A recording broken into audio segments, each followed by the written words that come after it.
같이 자리에 앉으셔서 하나님의 말씀을 나누도록 하겠습니다. 하나님의 말씀은 사도행전 3장입니다.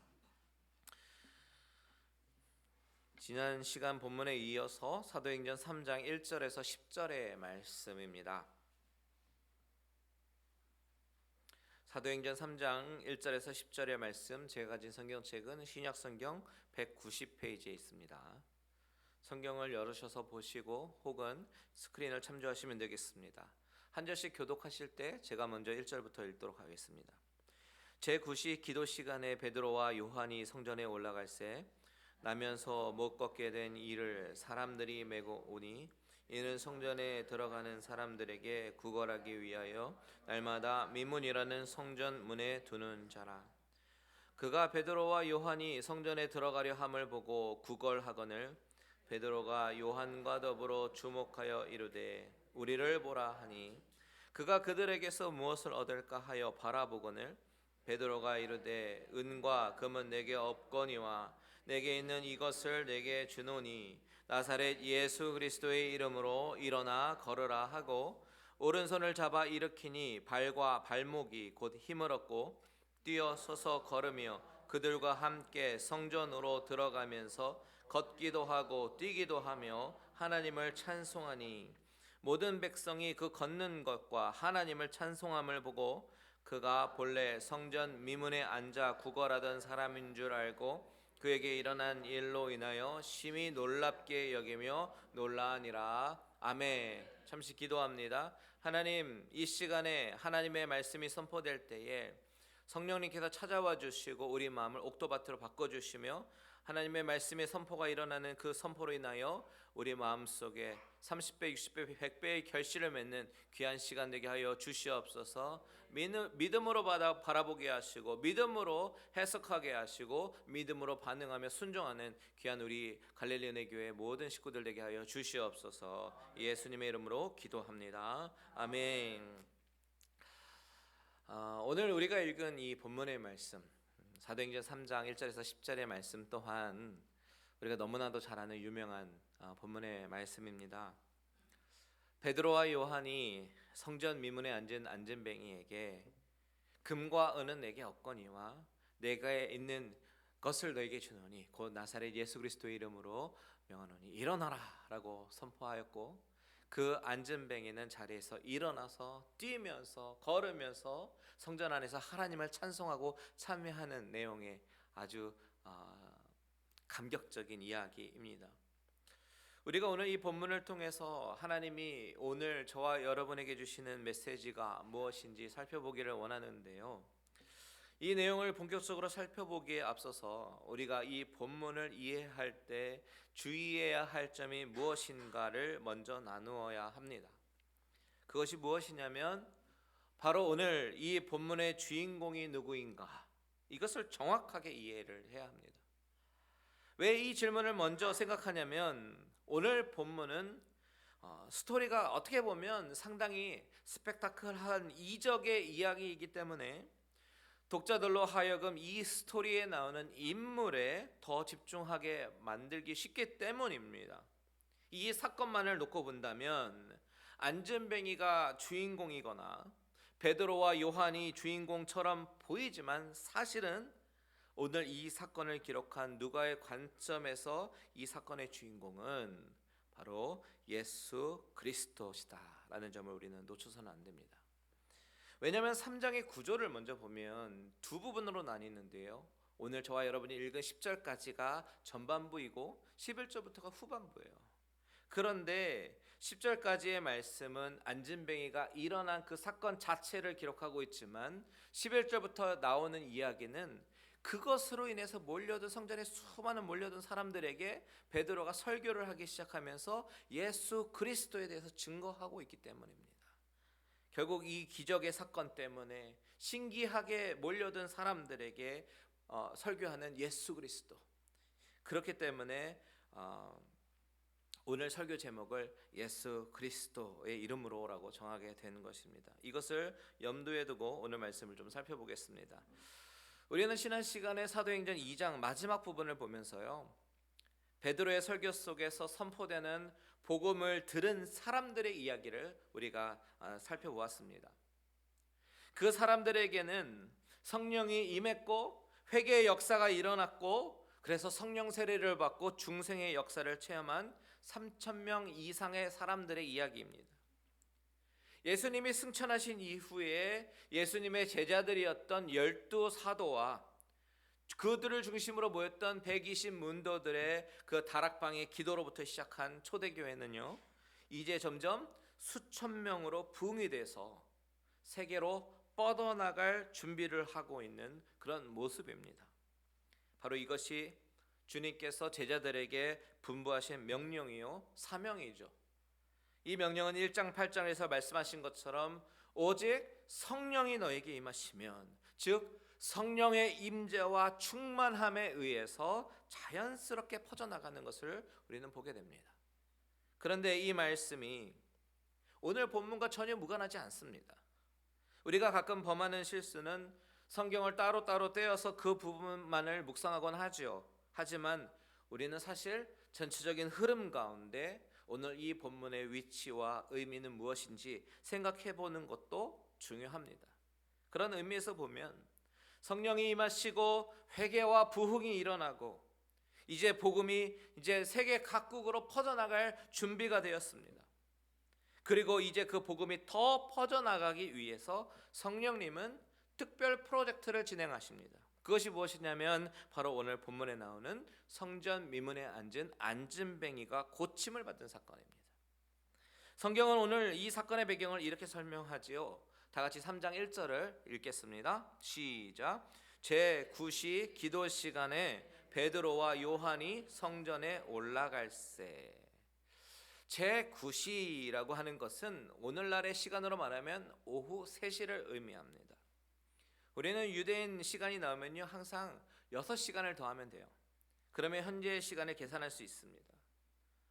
보통 유대인의 전통에 의하면요 하루 3번을 기도하는데 그것은 3시, 6시, 9시입니다. 오전 9시에 우리 시간으로 말하면 오전 9시 정오 그리고 오후 3시입니다. 다니엘서에도 보면 다니엘도 하루에 3번 기도했다고 기록하지 않습니까? 그런데 오늘 본문의 배경이 되는 이 때는 구약의 때가 아니라 신약의 때이잖아요. 예수님이 승천하신 이후입니다. 그럼에도 불구하고 오늘 본문에 나오는 베드로와 요한은 기도하기 위해서 성전으로 향하는 것입니다.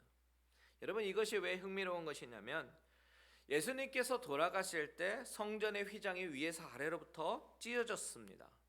그 사건의 의미는 여러분이 잘 아시는 대로 하나님과 인간 사이에 가로막혔던 담이 그리스도 안에서 무너지게 됐고 그리고 그분을 통해서 하나님과 직접적인 교제를 나눌 수 있음을 암시하지 않습니까? 베드로와 요한도 이제는 그 의미가 무엇인지 너무나도 잘 알고 있었을 것입니다. 이제 구약의 율법적인 모든 행위는 그리스도 예수로 말미암아 예수 그리스도로 말미암아 더 이상 필요하지 않게 된 것입니다. 그럼에도 불구하고 기도 시간이 되어서 베드로와 요한은 성전에 올라갔습니다. 원래 그들은 다락방에 모여서 주로 기도를 했고 다락방에서 성령이 임했고 다락방에서 교회가 태동이 돼서 그들은 사실 더 이상 성전에 갈 필요가 없었지만요 유대인들이 전통적으로 지키고 있는 기도 시간에 성전에 올라갔다라는 것입니다. 왜 그랬을까요?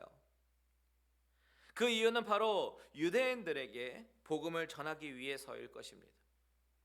이 사실은 앞으로 진행되는 본문을 통해서 알 수 있어요.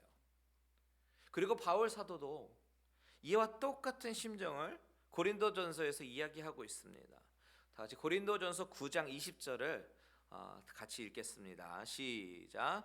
유대인들에게 내가 유대인과 같이 된 것은 유대인들을 얻고자 함이요 율법 아래에 있는 자들에게는 내가 율법 아래에 있지 아니하나 율법 아래에 있는 자 같이 된 것은 율법 아래에 있는 자들을 얻고자 함이요.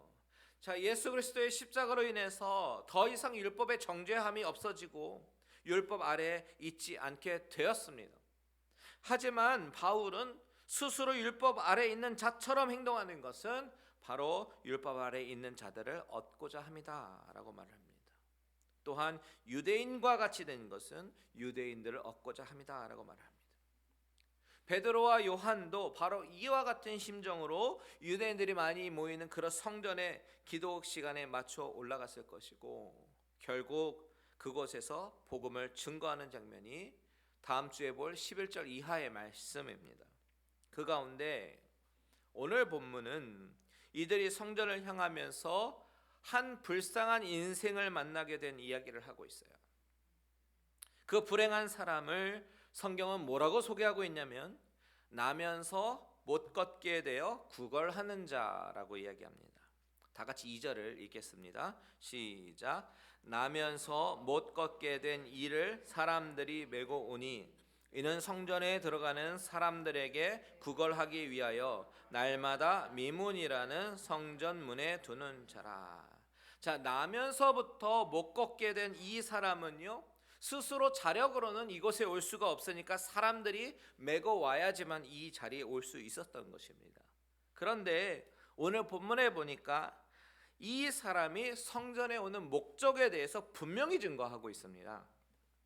이 사람이 이곳에 온 목적은 성전에 오고 가는 사람들에게 구걸하기 위해서 날마다 이 자리에 온다라고 말합니다. 이것이 그 사람의 생활 루틴입니다. 참 불쌍합니다. 그런데 여러분, 이 장면을 바라보는 우리의 시선에서 반드시 생각해 볼 것이 있습니다. 우리가 느끼는 이 안전뱅이의 불행과 불쌍함이 과연 어디에서 온 것인가? 우리는 이것을 생각해 보아야 합니다. 여러분, 장애인이 왜 불쌍합니까? 이동할 때마다 다른 사람에 의해서 이동이 되어야 하고 스스로 일어날 수 없어서 불쌍한 것입니까? 물론 그것도 불쌍합니다. 하지만 그것보다 오늘 본문에 등장하는 장애인이 진짜 불쌍한 이유는 장애를 가지고 태어난 것이 그의 불행이 아니라 성전에 오면서 성전에 오는 목적이 사람들에게 구걸하면서 생계를 유지하기 위해서 왔다라는 것이 불쌍한 것입니다. 다시 말해서 수많은 예배자들이 출입하는 그 성전 한복판에서 이 사람은 예배자로서 와 앉아 있는 것이 아니라 무엇인가 삶에 필요한 것을 얻으려고 나와 있다라는 사실이 우리에게 불쌍함으로 다가와야 한다라는 것입니다. 아니, 하나님의 전에 오면서 만민의 기도하는 집에 오면서 그의 관심은 하나님에 관해서는 1도 없고 그저 구걸하면서 목숨을 연명하는 것이 그의 관심의 전부였다라는 사실입니다. 이것이 얼마나 불쌍한 사실입니까? 여러분, 이 사실을 보면서 우리가 스스로 생각해 봐야 할 것이 무엇입니까? 우리가 가져야 할 질문은 나는 왜 교회에 나오는가? 이 질문입니다. 교회에 출석하는 이유와 목적이 무엇이냐는 질문이에요. 교회에 나오고 신앙을 가지면서 내가 원하고 추구하는 것이 무엇입니까? 예배 자리에 앉아서 예배드리면서도 하나님과 전혀 상관없이 내 삶의 문제를 해결받기 위해서 나오신 분이 혹시 있으십니까? 혹시 그런 분이 계시다면 죄송하지만 이 장애인과 별 다를 바가 없는 그런 신앙이다라는 것입니다. 여러분, 사실 우리가 모두가 영적인 장애인입니다.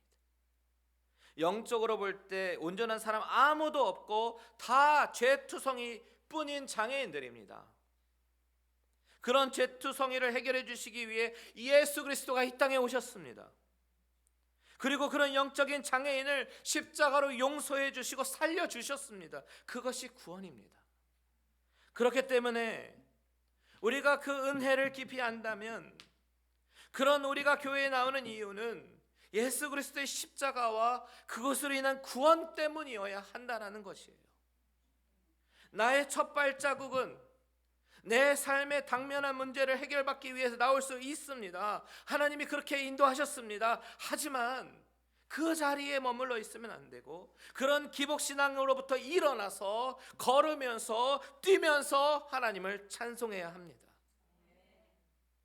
내 영혼의 문제가 십자가 앞에서 해결이 되고 그리스도의 자녀로서 다시 태어나고 사명자로 다시 태어나고 그 자녀의 합당한 삶을 살기 위해서 다짐하고 사명을 위해서 살아가기로 다짐하는 공동체가 교회이지, 여전히 교회에 나와서 하나님께 내 삶의 문제를 해결해 달라고 구걸하는 신앙에서 벗어나지 못한다면 바로 오늘 본문에 나오는 장애인과 같은 수준의 신앙이다라고 하는 것입니다. 삶의 여러 가지 문제들, 그런 인생의 수많은 갈림길에서 해답을 얻고자 나오셨다면 이제는 예수 그리스도의 이름으로 일어나십시오. 그리고 걸으십시오. 그러면서 뛰면서 성전으로 들어가서 하나님을 송축하십시오. 그것이 하나님이 원하시는 신앙의 모습인 줄 믿습니다. 오늘 본문의 안전뱅이가 불쌍한 인생인 이유는 육체적인 장애 때문이 아닙니다. 남들에게 의존하면서 구걸해야 하는 인생이기 때문에 불쌍한 것이 아닙니다. 그것은 우리 인간적인 시각에 비쳤을 때 불쌍한 마음이 드는 것이지, 사실 진짜 이 사람이 불쌍한 이유는 성전에 매일매일 앉아 있으면서도 하나님을 알지 못한다라는 것이 진짜 불쌍한 이유입니다. 여러분은 하나님을 아십니까? 하나님이 어떤 분이신지 아십니까? 그분이 얼마나 저와 여러분을 사랑하시는지, 여러분을 향한 관심이 얼마나 깊으신 분이신지, 나의 인생을 향한 그분의 계획이 얼마나 크고 넓고 깊은지 아십니까? 여러분, 오늘 이 자리에 나와 있는 것 우연인 것 같습니까? 절대 아닙니다. 여러분의 의지로 나와서 앉아 있는 것 같습니까? 아닙니다. 하나님의 계획 가운데 이 자리에서 하나님의 은혜를 구하고 있는 자로 부르셔서 앉아 있을 수 있는 줄 믿으시기 바랍니다. 본문의 안전뱅이는 인생의 절망감에 빠져 있고 희망도 없이 그저 성전 미문 앞에서 삶을 연명하고 있습니다. 그런데 그 장소가 바로 성전 앞 미문이라는 사실 또한 너무나도 아이러니하지 않습니까? 미문이라고 하는 것은 문자 그대로 아름다운 문입니다. 이 성전은요, 헤롯 시대에 지어져서 헤롯 성전이라고 불리우는 성전인데 돈을 얼마나 들였는지 화려하기가 이를 데가 없는 성전이었습니다. 이 미문이 아름다운 문으로 불리는 이유는 재료가 금과 은이기 때문입니다. 조각과 문양도 아주 예술적으로 훌륭하게 그렸을 것입니다. 그렇게 화려하고 아름다운 문 앞에 초라하고 절망적인 인생, 다른 사람의 도움 없이는 아무것도 할 수 없는 인생이 앉아서 구걸하고 있습니다. 이 장면이 참으로 묘합니다. 이 장면을 자세하게 묘사함으로써 저자 누가가 부각하려고 하는 것이 무엇일까요? 구원의 문 앞에 서서 서성거리지만 정작 문 안으로 들어가지도 못하는 불쌍한 인생, 즉 날 때부터 죄인으로 태어나서 평생 죄인으로 살아왔고 복음을 듣고도 제대로 반응하지 못하는 불쌍한 인생이 바로 아름다운 미문 앞에 앉아있는 안전뱅이의 모습을 통해서 묘사되는 그림이라는 것이죠. 우리의 인생이 그렇다는 것입니다.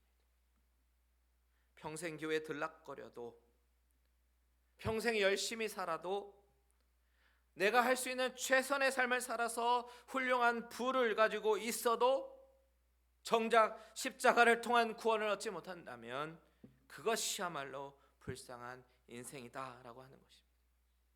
그런데 그 인생, 즉 바로 구걸하면서 걸을 수 없는 불쌍한 인생 앞에 베드로와 요한이 지나가다가 이 사람을 주목하기 시작합니다. 바로 이 주목이 하나님이 그의 인생 가운데 베푸시는 최고의 기적의 시작인 것입니다. 우리 3절과 4절을 같이 읽습니다. 시작. 그가 베드로와 요한이 성전에 들어가려 함을 보고 구걸하거늘 베드로가 요한과 더불어 주목하여 이르되 우리를 보라 하니. 그 사람은요 늘 하던 대로 구걸합니다. 그런데 베드로와 요한이 주목하였다라고 말합니다. 그리고 우리를 보라라고 말을 하죠. 아마도 베드로와 요한은 이 성전에 가는 것이 이번이 처음이 아닐 것입니다. 유대인이라면 이 성전은 마르고 닳도록 하는 것이 바로 이곳이기 때문입니다. 그리고 이 구걸하는 장애인도 날마다 이곳에 나와서 구걸하는 사람입니다. 2절에 보면 구걸하기 위하여 날마다 민문에 두는 자라라고 말하지 않습니까? 그렇다면 이들은 이전에도 수없이 마주치며 스쳐 지나갔을 것이에요. 그런데 오늘 이 시간 성령님은 그를 주목하게 하십니다. 평소에 늘 보고 지나갔던 길을, 평소에 늘 보고 스쳐 지나갔던 사람을 오늘 특별하게 보이게 하십니다. 불쌍한 한 장애인이 앉아 있는 것이 아니라 불쌍한 한 영혼이 앉아 있는 것으로 보이는 것이에요. 이것은 성령님께서 특별 프로젝트를 시작하시는 것입니다. 바로 예수 그리스도가 선포되고 증거되게 하시기 위해서 이 모든 일을 시작하십니다. 베드로와 요한에게는 한 사람이 보이는 것이 아니라 한 영혼이 보이는 것입니다. 그래서 베드로와 요한은 그 영혼에게 우리를 보라 이렇게 말을 합니다. 베드로와 요한이 그를 주목해서 우리를 보라라고 이야기했을 때에 이 사람은 무엇을 얻을까 해서 빤히 그들을 바라보았다라고 5절은 증거하지요. 그때 베드로가 말합니다. 6절을 다 같이 읽겠습니다. 시작. 베드로가 이르되 은과 금은 내게 없거니와 내게 있는 이것을 내게 주노니 나사렛 예수 그리스도의 이름으로 일어나 걸으라 하고. 베드로와 요한은 이 사람이 무엇을 원하는지 너무나도 잘 알고 있었습니다. 그것은 은과 금입니다. 세상에서 살아갈 수 있는 실제적인 도움인 물질이 필요했습니다. 그것을 잘 압니다. 그런데 은과 금은 내게 없다라고 이렇게 이야기합니다. 그 장애인은 속으로 나를 놀리나 이렇게 생각했을지도 몰라요. 그런데 뜻밖의 이야기를 하는 것입니다. 내가 가진 것은 은과 금이 아니라 내가 갖고 있는 것을 너에게 주겠다. 그것은 바로 예수 그리스도의 이름이다. 이렇게 선포하면서 예수 그리스도의 이름으로 일어나 걸어라 라고 외치는 것입니다. 그를 평생토록 묶고 있었던 것, 그의 삶을 미저러블하게 만들었던 것, 스스로 절망과 자포자기의 삶으로 살 수밖에 없었던 것에서 해방시켜주는 그 한마디, 바로 예수 그리스도의 이름이었습니다. 그 이름은 우리에게도 절망과 아픔으로부터 구원해주는 위대한 이름입니다.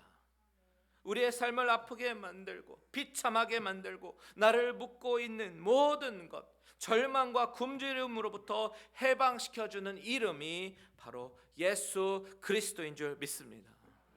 오늘 본문에서 베드로와 요한이 예수 그리스도의 이름으로 일어나 걸어라 라고 선포하고, 그리고 실제로 7절에 보니까 오른손을 잡아서 일으키니 그 사람은 힘이 없던 발에 힘이 생기고 일어나게 되었습니다. 일어난 것만이 아니라요, 걷기도 하고 뛰기도 합니다. 그간 장애인들은 성전 안에는 들어갈 수가 없었습니다. 그런데 이제는 성전 안뜰까지 뛰어 들어갑니다. 그리고 하나님을 찬송하기 시작합니다. 얼마나 흥분되었을까요? 전혀 기대하지도 않았던 문제가 해결이 되었습니다. 그저 은전과 금전을 바랬는데 더 이상 이제는 구걸을 하지 않아도 되는 그런 상태가 된 것입니다. 그러니 기뻐 뛰고 하나님을 찬송할 수밖에 없죠. 하나님을 찬송했다라고 말을 합니다. 예배자들에게 구걸하던 사람이 이제 예배자가 되는 것이에요. 기뻐 뛰지 않을 수가 없는 것입니다. 해방해 주신 하나님을 찬양할 수밖에 없습니다. 어떻게 찬양하지 않고 경배하지 않을 수가 있겠습니까? 여러분, 이 장면을 통해서 하나님은 우리에게 참 많은 메시지를 주십니다. 그 가운데 먼저 나누고 싶은 것은, 첫 번째, 교회의 본질적인 목적과 방향성은 바로 예배와 구원에 있다라는 사실입니다. 이 사람은 삶의 문제를 해결하려고 성전에 나와 있고 다른 예배자들을 향해서 구걸을 하고 있었습니다. 예배당에 있으면서 예배드리지 않는 영혼이었다라는 것입니다. 하지만 하나님의 구원의 은혜는 어느 날 갑자기 내가 기대하지 않은 상황 가운데 찾아오신다는 거예요. 성령님이 임하시면 보이지 않는 것들이 보이기 시작하고 들리지 않던 말씀이 들리기 시작하고 내가 바라고 기대하는 것 이상의 문제가 해결이 되고 풀어진다라는 사실입니다. 교회에 나오면서 인정에 이끌려서 나오고 할 수 없어서 나오던 인생이라고 할지라도 성령님이 임하시면 어느 날 갑자기 말씀이 들리기 시작하고 심령이 울기 시작하고 내 죄인의 실상을 보게 되고 회개하게 되고 구원을 얻게 되는데 이 모든 것이 다 놀라운 하나님의 은혜인 줄 믿습니다. 바로 예수 그리스도의 이름의 능력이 바로 이것입니다. 십자가의 능력이 바로 이것입니다. 저는 이 자리에 있는 모든 분들이 예수 그리스도의 이름의 능력으로 누리는 하나님의 은혜를 경험하게 되시기를 간절히 축원드립니다.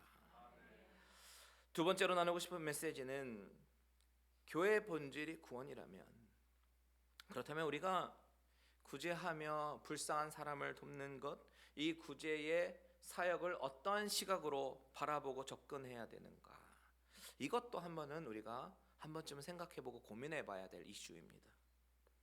오늘 본문에 나오는 이 사람과 같이 우리가 사는 삶의 주위에는요, 장애를 가진 사람도 있고 경제적으로 도와야 하는 그런 상황에 처한 사람도 있습니다.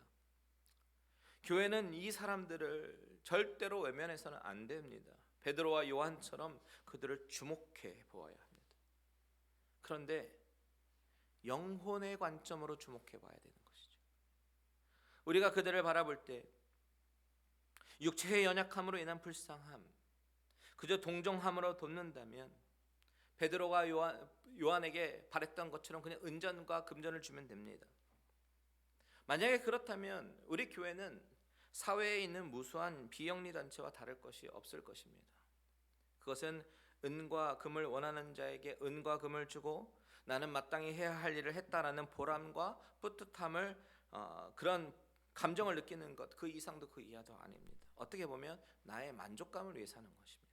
하지만 교회가 해야 되는 방향은 사회의 빛과 소금이 되고 예수 그리스도의 가르침을 실천하기 위해서 어려운 환경에 처한 자들을 도와야 하지만 우리가 기억해야 되는 것은 육신의 불쌍함과 동정심으로가 아니라 그들의 필요를 채워주고 보람과 뿌듯함을 얻기 위함이 아니라 바로 그들의 영혼을 바라보는 그 관점으로 교회는 그들에게 접근해야 한다라는 것입니다. 왜 그렇습니까? 교회의 본질이 구원이기 때문입니다. 물질로 그들의 현실적인 문제를 돕기는 도와도 그것으로 나의 의가 드러나는 것이 아니라 그 안에 있는 예수님의 이름과 사랑을 전해야 되는 것입니다. 저는 저와 여러분, 즉 우리 교회가 더욱더 예수님의 이름과 사랑을 전하는데 귀하게 쓰임받게 되기를 원합니다. 나의 만족과 나의 보람을 위해서가 아니라 예수 그리스도의 이름으로 그들을 오른손으로 일으키고 그들로 하여금 예배자가 되게 하는 것에 귀하게 쓰임받게 되기를 축복합니다. 말씀을 마무리하겠습니다. 오늘 이 본문의 말씀을 통해서 우리에게 주시는 질문은 구원이 무엇인가? 라는 것입니다. 오늘 본문을 통해서 얻어지는 또 다른 구원의 정의가 뭐냐면 구원은 회복이다 라는 것입니다. 정상이 아닌 상태에 있는 사람을 정상으로 회복시키시는 것이 구원입니다. 하나님이 태초에 사람을 지으셨을 때에 당신의 형상대로 지으시고 영광 받으시기를 목표로 지으신 그 목적에 맞추어 회복시키시는 것입니다. 그래서 죄인을 하나님의 자녀로 회복시키시는 것이 구원입니다. 그것을 이루시기 위해서 실패와 절망의 자리에서 허우적대고 있는 그런 인생들 가운데 하나님은 예수 그리스도를 이 땅에 보내신 것입니다. 우리를 원래의 하나님의 자녀의 자리로, 하나님의 형상의 자리로, 하나님의 영광의 존재로 회복시키시기 위해서 말입니다. 이것이 바로 오늘 저와 여러분이 읽은 이 본문에 앉아서 구걸하는 자를 고치시는 성령의 기적의 역사를 통해서 고쳐주시는 이 장면의 의미입니다. 세상의 물질로 줄 수 없는 하나님의 형상의 회복, 죄인에서 하나님 자녀로의 회복, 이것이 바로 오늘 본문의 의미입니다. 이 모든 것은 오직 예수 그리스도의 이름으로만 가능하게 되는 것입니다. 오늘날 우리가 원하는 복이 물질적인 복일지는 모르겠지만 하나님이 준비하신 복은 바울이 말하는 것처럼 모든 믿는 자에게 구원을 주시는 하나님의 능력인 줄 믿습니다. 오늘도 이 십자가의 은혜를 붙잡고 승리하시는 저와 여러분들 되시기를 주님의 이름으로 축원드립니다.